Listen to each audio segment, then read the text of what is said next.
آپ تو نہیں جانتے، میں ایک ملک ہے اسلامی ملک، میں اس کا نام نہیں لیتا، ایک سمے میں مرزا قادیانی کے ایک پوتے نے اس کا دورہ کیا تھا، پوتے نے دورہ کیا تھا، اور وہ اسلامی ملک، اور دورہ بھی سرکاری دورہ کیا تھا۔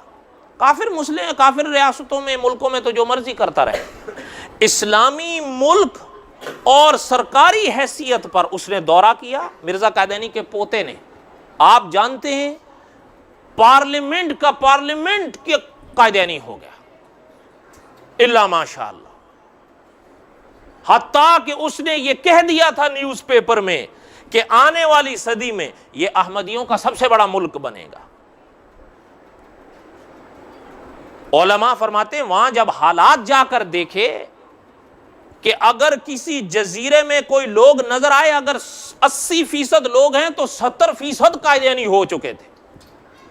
پورے جزیرے میں اگر ایک مسجد نظر آئی، ایک مسجد، وہ بھی کیا آپ کے اور ہمارے لوگ مسجد، ورنہ فی الحقیقت وہ مرزاڑا تھا، استاد ان کا۔ ہمارے والوں کے بچے جا رہے تھے وہاں پڑھنے کے لیے۔ مناظر اسلام حضرت چنیوٹی صاحب رحمۃ اللہ علیہ نے، بہت زمانے کی بات ہے، اس وقت قادیانیت کی جماعت کو مرزا ناصر سنبھالا کرتا تھا۔ اس نے اپنی زندگی میں ایک اعلان کیا تھا کہ ہم 10 لاکھ مترجم قرآن پاک کے نسخے امریکہ میں تقسیم کریں گے، اور انہوں نے کیے۔ حضرت چنیوٹی صاحب رحمۃ اللہ علیہ فرمایا کرتے تھے، ہم جس ہوٹل کے کمرے میں گئے ہیں ہمیں وہاں مترجم قرآن پاک ملا ہے اور انہی کا ترجمہ ملا ہے۔